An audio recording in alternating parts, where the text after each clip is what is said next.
furniture service, our clients have told us their businesses have been booming, and we found out too. What are you doing about your business?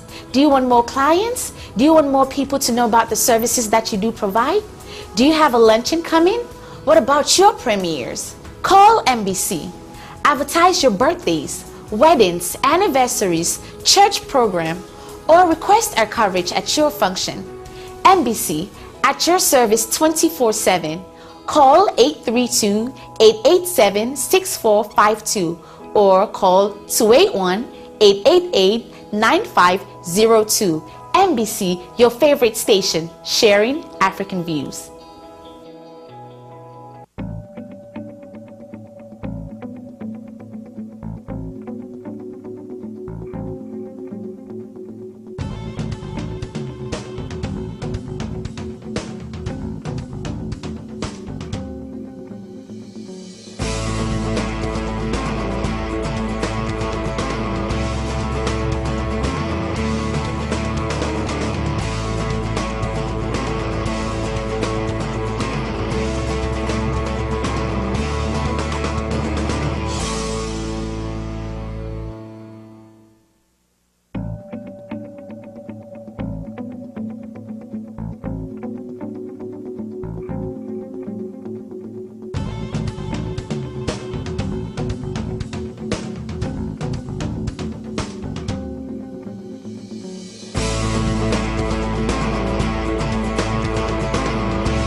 Welcome to Wazobia Market.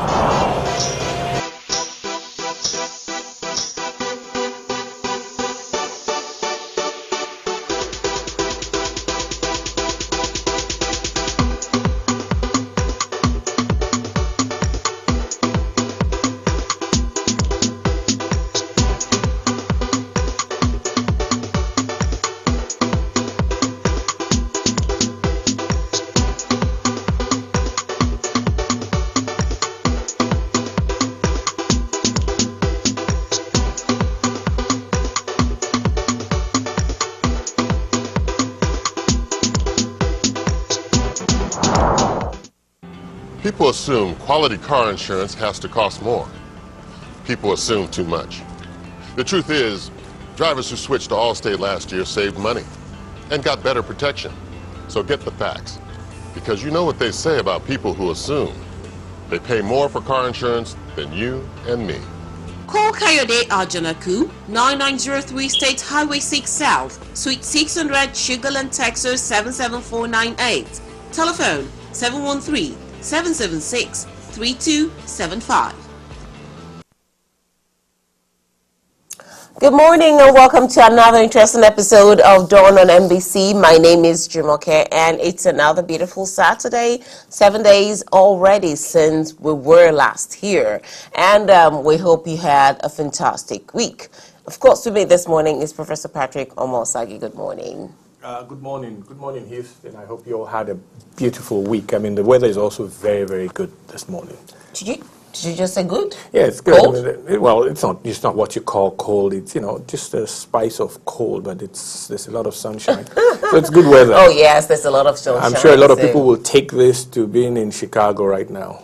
So, really? Yeah, and already it's snowing in Chicago and lots of flights grounded already in Chicago. So, well, we're good here, right? So, it's a beautiful morning, like we said. As usual, on Dawn on MBC, what we'll do, we'll bring you training stories from around Africa, what has happened in the last 1 week through our headline news. We'll play you wonderful music also, and we'll talk more, expatiate on things that we think are important and we want you to know about. So you know how we'll do it. You have your messages. You can always tweet to us. You can always send us text messages, give us a call, or send us an email. We're right here with you this beautiful morning. But first, I think we should go in with the headline news, and we'll be right back with our training stories this morning.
back, and that's coming from our headline news around Africa this week. 7 days, a very long time for different things to happen. The good, the bad, the ugly. We moved from Congo. We saw what happened in Libya over the week, where about 65 people were killed in an attack on a police station around a police command around there in Libya. And this attack has been claimed by responsibility for the attack has been claimed by ISIS or ISIL, as the case may be. And that's just yeah, it's just one of those things where it looks as if it's going to become what we have to learn to live with. I mean, we just hope it doesn't become extra massive, the destruction of human life.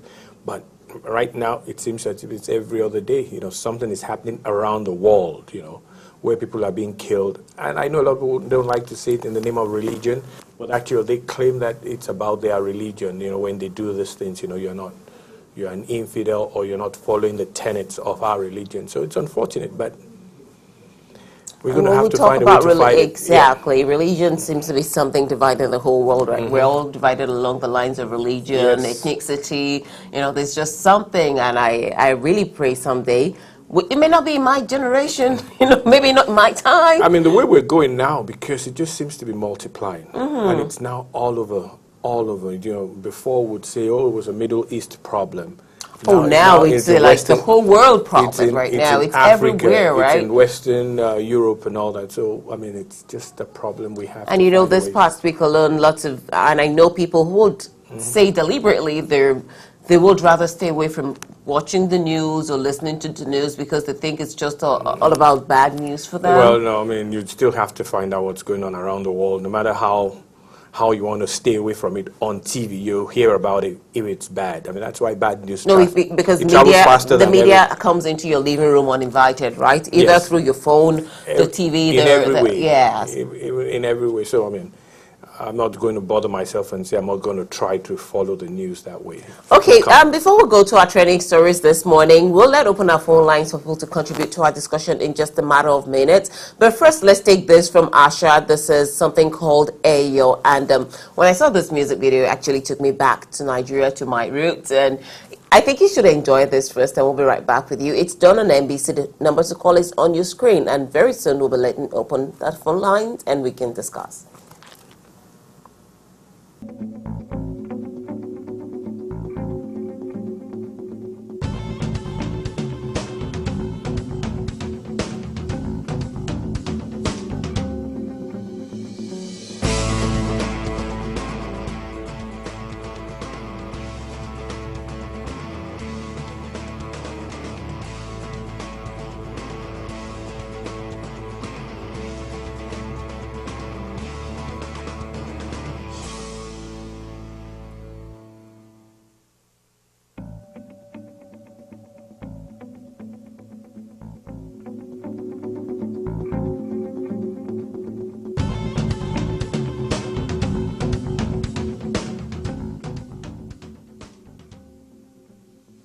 All right, you welcome back to Dawn this beautiful morning. Got something from Asha, and she calls that Ayo. Of course, for those who are not familiar, Ayo is a masquerade, a festival in Lagos. Yes, in Lagos, the western part of Nigeria, which is very much celebrated. And, I mean, people like you, Lagos boys. I grew up with Ayo, and I mean, I remember there would be some Saturday mornings, and maybe my mom wanted to go out and she can't wear earrings or she can't wear shoes or something. But she has to go. I said, so why do you need to go? I mean, go.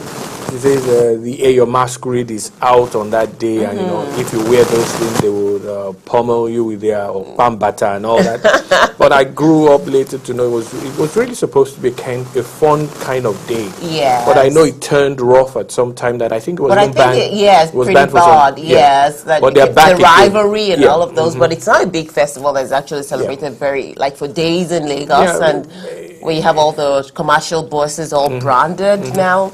So now let's go into our trending stories for this week. The saga in Nigeria, the money sharing saga, this money that they are sharing, right? Hey, it's interesting. You know what? Let's put it in the twist to it now, right? Well, not even before the twist. Let's put it into real good perspective. Yeah. $2.1 billion in a budget of last year that was 25 billion. That's a good amount of It's money. a whooping sum. Yeah, for one person to be in charge of that, it came to about 560 billion naira. So when you hear this person got 100 million, this person got 100 So that's to say we may not even be at the end of it yet. No, We don't no. know everyone There's who has still- benefited from There's this still loot a yet. lot of 100 millions to be shared or that needs to be accounted for. That's where we are right now. So it just, look, it's funny.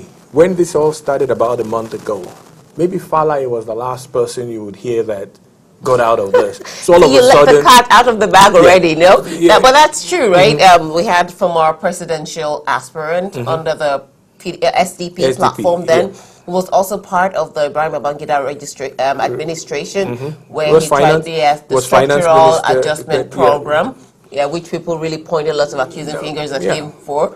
And he hasn't fingered, he hasn't pointed at, he hasn't penciled out that he also got 100 million naira. How big is the 100 million naira for someone like Falai? Let's start from that. Well, I don't want to say that disappoints me because I don't have 100 million naira. But look, for Falai, you know, he's been around administration in Nigeria for such a long time.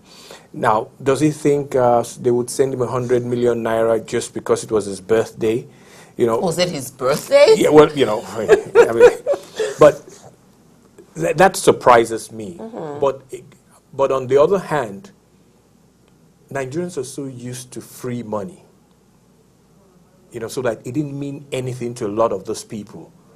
You know, you send them money. Let's like, look at that's good. Nigerians who are in the caucus or people who are outside of the caucus, because let's be practical here. So assuming you get 100 million naira at that point, assuming you got 100 million naira, would you have accepted it or would you have questioned the money? Coming as you, Prof, Yeah. yes. Look, here is what I grew up with in Nigeria. Government money was for everybody. You know, so It's a national thing. Yeah, it's a national thing. And look, my experience is that look, I worked in the Shagari regime as a personal assistant to Dr. Chuba, the late Dr. Chuba Okadibo. And even at that time, I mean, you remember it was even that group that Buhari removed from power. Even at that time, the way the Shagari government spent money, the way they disbursed funds. Yeah. I mean, if people came for a meeting in our office, everybody went home with something. There was no Ghana must go then, but everybody went home Brown with something. envelopes. Yeah, I mean, and these were the big official Brown envelopes, brown okay. envelopes, you know, those big brown ones. I mean, everybody went home with something, and that's far back. We're talking of 1982. So this is something that's eaten deep into Into the a fabric culture. of the country. And that's why most of these people never questioned what it was for. It was just one of those Yeah. lagis coming Election again, right? election is around the corner. You get a phone call. Here's 100 million for you, be in your account or something. You know, you assume that, you know, they're trying to buy your silence, they're trying to buy your support, you know, because we even find that people in the opposition got some of this. Yeah, funds. you know, So and we just started with Falai, right? We heard the likes of Ladoja, Yes. okay, who was of the Accord Party, he also got 100 million, yeah. which the Accord Party said acknowledged or admitted to taking, right? He was a former governor of Oyo State, yes. and at that point, I think he was also on the board of a bank. Then I can't remember the name Look, of the bank right these now. are guys Go that, ahead. you know, who would actually consider wealthy in Nigeria. But look, it's still 100 million. They don't have to work Free for. money. Yes, it's free money. So that's why, you know, they're not going to ask questions. I mean, I have a few friends that actually tell me that, look, this is the order of the day. If you're around politicians, you know, they want you to shut up. They don't want you to say something. They just want to buy your, And, you know. and taking you back to, I'm Yeah. sorry to digress a bit, taking you back to Falai's situation, remember that towards the end of last year, he was kidnapped, Yes. and a ransom of this same exact 100 million naira was demanded by the kidnappers. Yeah, it's a before case- he was, so, before he was you know, released. it sounded funny. Well, look, it's a case of, I mean, that money when you collect, let us People- collect our own. let's take our share, let us right? collect our own. And, you know, which is what, you know, again, has been part of the system in Nigeria. People actually know when things are good for you. Now, I don't know how the people that kidnapped him found out he got 100 million. But I, at that time, actually suspected that because of his position in the Nigerian in the state of, in the way we groom our people. He was high up there. That kidnapping him, they've always probably felt that the government would pay the ransom. A ransom for him. You know, so I mean, that's what I thought why they kidnapped him. Because I always laugh with people. I say, look, anybody that kidnaps me, look, they are either going to have to release me, or because they're not going to get any dime from me. I've always said that, you know, you kidnap me, my dream, you're wasting your time. Are we saying right now that we're going to be having more names coming? Oh, yeah. Because we also heard this past week that they also fingered the senior special advisor media to the president. That's talking about Femi Adesina. Yes. But not who we have interviewed on this program. Yes, but not like Femi Adesina collecting the 100 million naira directly. It was linked to, because before he assumed his position, he was the editor-in-chief for the Sun newspaper. And wasn't he also the president of the editors guild or something like that? So he was also said, you know, and people came up with, oh, okay, we're going to hear more names and all of these things. We're going to hear more. Look, I'm not saying Femi Adesina took the money for himself. But again, everybody was paid somehow. Let me go back to the numbers. 560 billion naira. That's a lot of money. That's a lot of money within that system. And from all indications, it wasn't to buy anything substantial, it was to buy people. And so, look, if Femi Adesina's guild of editors or his newspaper got some money, at some time, too, we really have to say, and I think a whole lot of media owners in Nigeria got themselves into this web, either intentionally or unintentionally or innocently, because this money is sort of coming in form of media buying or public relations kind of job for them to do. You know, you probably may not have raised an eyebrow, but, you know. Here's what we say. You know, look, I've always said, like, 419. If someone comes to tell me that, look, send me your bank account because, you know, someone left 100 million for you, I'm going to say, I mean, why would anybody leave 100 million for me? He's not my father. You know, someone, you know, why would anybody leave on? So why would I send my bank account? Yes, $100 million or 100 million naira might be enticing, but you got to always ask yourself, how did I get here? So all those people, no matter the reasons they give, if you get 100 million, it is either because you're so much into the Nigerian culture or free money. That's why you took it. Because if nobody is asking that, why are you sending me 100 million? Because of time, where do you see this going? To be honest, nowhere. There are too many people. I mean, and look, and they're all going to find a way. I'm not going to use the word plead out of it, but they're going to find a way to. I'll give you an example. Look at Mr. Obiagbena of This Day newspaper. This Day newspaper, yes. See how he's explained the money to him. That I got that money on the assumption that they were paying for my office that was blown out by suicide bombers. I got that money for the other editors or for the other newspapers at a time when our newspapers were seized over a particular story. What he's doing, he's justifying that payment. And that's probably what a lot of them would eventually do. They're going to find some reason. Now, Obiagbena makes sense. It makes sense. I mean, if you don't like him, you say it doesn't make sense. But he's saying, look, this is what I thought I was being paid for. And that's why it was paid into a subsidiary of my business.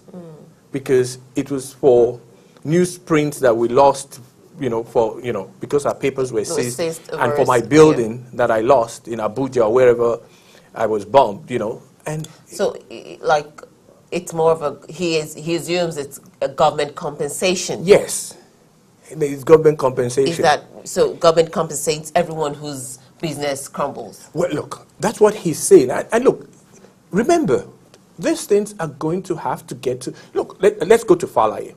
All we know is that Falaye collected 100 million. Now, are they going to charge Falaye for what?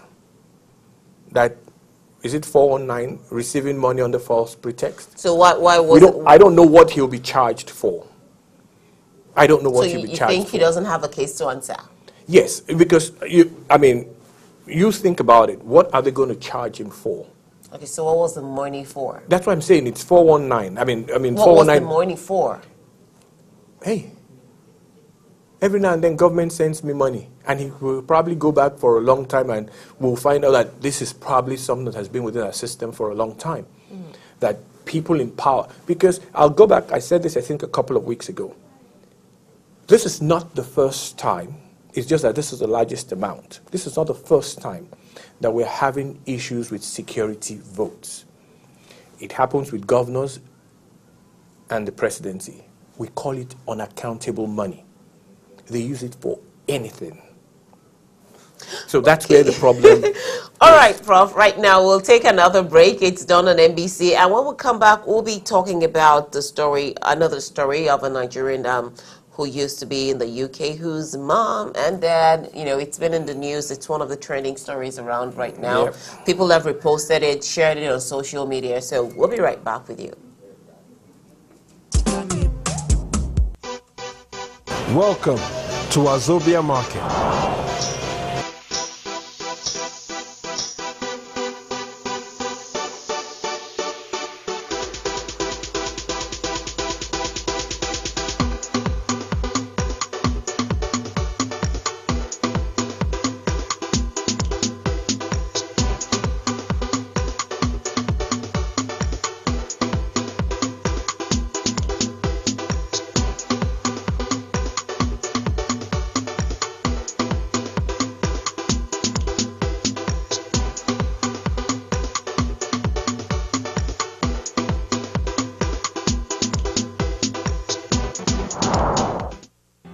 People assume quality car insurance has to cost more.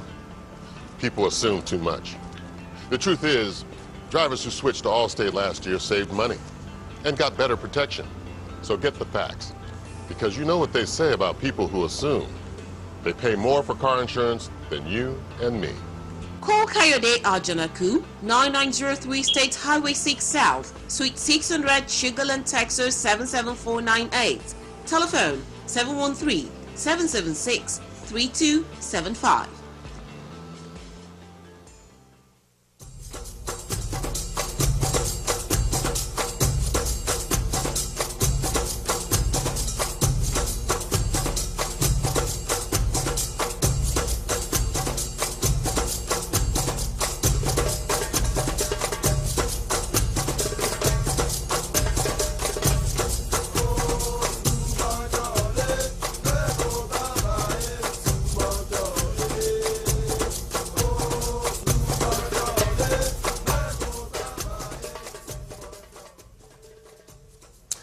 Welcome back to Dawn this beautiful morning, and still on our trading stories. Now we're going over to the story of a Nigerian girl raised in the UK by her mom and her dad, you know, who's gone over to Syria to join ISIS. And why her story is trending so much, I remember watching a documentary about her, not her, but just talking about the new trend of the young girls who are going to marry ISIS in Syria. And she was one of those. You know, she was raised a Christian and then suddenly joins the Islamic, the Muslim community, you know, changed to Muslim, and the mother said a religion, yes. And the mother talked about how so many things. That's her picture and that of her supposed husband, who she tweeted. You know, I was wondering how they were getting some of this information, but of course, these young girls are constantly tweeting, which is one of the ways that ISIS has constantly recruited them. You know, tweeting about what has happened to her husband, who she said he's of a Swedish background. He fought and then he's dead now, and she been very happy that finally he's going to join the saints and he's going to be having. I can't remember the exact number of virgins. I'm going to stay away from that one. Yeah, so, but the bottom line is her parents. Yeah. Why we're talking about this now is the fact that she is of Nigerian origin. And I'm not sure if my producer can put up her mom's picture. We think that's her mom. She was interviewed last 2 weeks in the UK, and, you know, she was weeping, you know, when she was actually narrating this story. It's one of those things that I'm a parent, you know, and one of your prayers is that, you know, your kids stay the narrow path, you know, do the right things now. unfortunately, at least from what this mom was saying, and what most of us also perceive is that this girl has done the wrong thing. Not because, I'm not going to say because she changed her religion. That's her right. I mean, that's the God she wants to serve. But, you know, but to join such a corrupt section of that religion that destroys other people's lives, I mean, in the name of that religion, is so unfair. And that's, so parents, I mean, there's not much she can do. She just has to, if she believes in prayers, you know, she's got to keep praying and all that. Yeah, she's constantly been going to church with her pastors, praying with her. But there's very little she can do. Yeah, and just yesterday or 2 days ago, another video surfaced of an interview by Channel 4 in the UK with her dad, because what happened, what really caused this also was that there's a baby that's involved in this story, and the baby is being named as a young jihadi after the jihadi John, who was supposed to be of British origin. And the father said he really reported this that the change in her character and things to the British police, but nothing was really done at that point until she left for Syria. And she only told her mom she was going to further her studies in Egypt. Yes, and her father is of the opinion that she needs to come back and face the music. Well, look, you know, when at times we always say that, you know, we reported to the police, and look, if she lives in a civil society, if she's committed no crime, there's very little the authorities can do. They just can't arrest you because your father thinks you're going wayward, you know. So she had done nothing. I mean, she can show all the signs of becoming a bad girl, but she had done nothing to corrupt or to break the laws in which she lived in. So there's nothing they could have done. I mean, it happens here all the time. People will say there were signs, there were signs. You can see all the signs you want, but if someone hasn't broken the law, you can't just pick the person and lock the person up. And that's the problem of modern day society. We live by laws, we're governed by laws. You know, it's interesting because in some years back, people would say that you really have Nigerians who were suicidal, who were willing to toe that role of, you know, dying as suicide bombers or, you know, getting to become extremists. Do you think that is really changing about? Well, look, first of all, the way we're cultured, the way we are trained right now, your training is just not only academic anymore. It's socially available everywhere. So we cannot say that, you know, there's certain things that happen in other places can happen to us, because now people pick up. They learn things through all types of means. So being a suicide bomber, you know, we saw that with what I always term the Bata bomber, you know, the young man from Nigeria that almost blew up a KLM flight. KLM flight, yes. You know, he came, Murtalab. He came from a rich family. He went to school abroad and all that. But he wanted to die in the name of his religion. Of what he believed. Of what he believed. Now, it's true. Maybe 30 years ago, you would never think it like that. Look, we always say we enjoy life too much. You know, even when we say there's no money. Yeah, even no one wants to die. Yeah, nobody wants to die. But things have changed because, like I said, the training has become different because it's all over. So you get people trained on their own, on new beliefs that they could never have gotten from home. Because a lot of those things, when you look at the other parts of the world, it's actually a general training from home. There are parents that believe that their kids should die for a cause. Of course, okay. Now, we don't have that in, I mean, so they train from all types of places, especially the internet, which has really become a universal training academy for everybody. So you learn whatever you want to learn. I always tell people that the unfortunate thing, we give a 13, 14-year-old a phone, and you can find anything on the phone. So if a kid at 14 wants to start to watch, and I'll go as far as maybe watch porno, he or she can do it.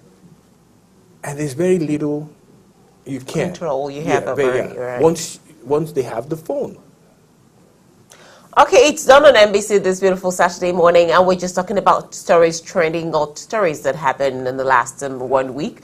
We've moved from Nigeria, we've moved into the UK, and right now we'll take another music break, and when we'll come back, we'll discuss more. It's done right here. Don't go anywhere. Whoa.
All right, you're welcome back. And right now, well, let's go to your specialty. Let's talk a little bit about sport. I saw something pretty interesting. Yeah. Why I thought it was interesting was about you had to raise reaction to not being able to, for not being the African player of the year. Yes, and I'm like, okay. I was surprised when I first started hearing that, you know, he's a spot and all that. Then I eventually read what he said. Some of what he said made sense, but it's only like it's a little bit too late after you've won it 4 times. Because what he was saying is that, you know, CAF, which is the African Confederation of Football, doesn't have regards for African players that play within the African system itself. But he's won the same award or trophy for playing in Europe. He's won it 4 times. If he had won it the 5th time, he would have actually broken the record. I think 2 other African players have won it 4 times too. So I think in his disappointment, he's lashing out at CAF, that it's not a serious body and blah, blah, blah. But look, just, I mean, I don't want to say just another typical dude that can't take a loss, you know. And that sounds pretty similar to what we discussed just last week, when we were talking about the award ceremony in entertainment. Yes, in entertainment, you know. I mean, look, the entertainment guys, I mean, they were just trying to entertain us and all that. They keep themselves in the news by doing that. I don't think Yaya Toure was doing this to keep himself in the news. He was doing this because I guess he felt a real frustration of the loss. But it's funny because, like I said, it's 4 years too late. He won it 4 times, and he didn't think then that that CAF wasn't doing the right thing. But now he loses, you know, and then he thinks CAF is doing the very, very wrong thing. I mean, it's unfortunate, but look, the young man still puts in banks £250,000 a week for 38 weeks. That's a whole lot of money. Good for him. All right, well, it's done this beautiful morning, and as we are planning or gradually winding down the show today, we hope you've enjoyed every bit of it, from our headline news to the musical selections to our discussions. And of course, you'll be looking for, well, I wanted to look forward to a whole lot of very nice things that'll be coming up on the show this year. It's a brand new year. We have brand new things, and there are brand new opportunities for people out there who want to be partners with us, who want to help take the show to the next level and also take their businesses or whatever they're doing to the next level. Okay, so we're going to be coming up with opportunities for churches or religious organizations who want to market their events. They have seminars, they have conferences, they have conventions coming up. You have something, you have a book launch, you want us to be at. Whatever it is, an entertainment and award ceremony, reach out to us right here at MBC, Dawn at MBC. I'll be right there with you. You have products to display. You want to let people know about your business, brand, profiling, right here with you, Dawn on MBC. And you can always drop us a message. If you try the number you can get through, go to our Facebook page, drop a message. And guess what? It's not just on Saturday morning. You can always go onto YouTube. The moment we're done on the show, give us 24 hours. It's right there on YouTube for you. You can share with your friends and they'll see. And this, when you talk about YouTube, now YouTube has no boundary, right? No. You can only say for terrestrial, you watch us in Houston, but with YouTube, you can watch it anywhere in the world. So partner with us. Let's together take our show and your businesses to the next level. Very big thanks to those who have been supporting us so far, so good. Right now, we'll take something called the African Proverbs right here in Dawn. It's something to just help us stay in touch with our roots and our culture.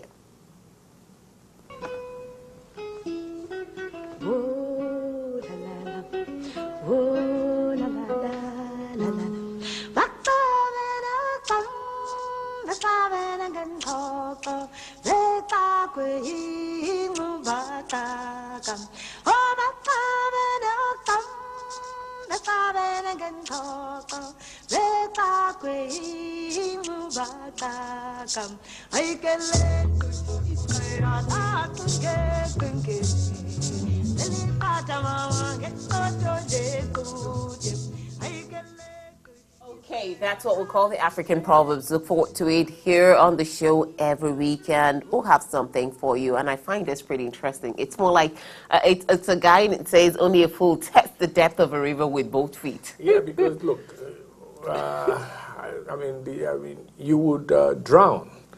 You know, you would. I mean, even without a proverb, you know, your times, you know, you want to get into a cold bath or something, or even in the pool, you know, you always kind of gradually step in it and immerse yourself gradually. And that's talking about situations when you have to take decisions in life. Yeah. You're just gradually going to it. Give it a second thought and not just... Yeah, don't be too bold, because at times, you know, you know, bad things could happen. So, you know, only a fool would test the depth of a river. Okay, so Prof, just before we go this morning, your final word, what do you have to say to the people? Well, again, a lot of things happening in Houston. We're building the Nigerian community, the African community, building so many new things. And as the year goes on, we'll probably unfold all this out to the people of Houston. There are a lot of Nigerians opening up new businesses, opening up new businesses and all that. So we're growing and dynamic community, you know. So let's wait and see and then encourage such people. But we'll be profiling such businesses and people over the next several months. Okay, Yeah. that's coming from him. You heard it from me also. So don't forget, please go to our Facebook page, go like what we're doing. You have your comments, you have contributions, you want us to talk about something, or you think we're not touching on something enough, please go right there and drop us your comments and contributions. From me this morning, it's have a very beautiful Saturday and a great week ahead. Bye-bye.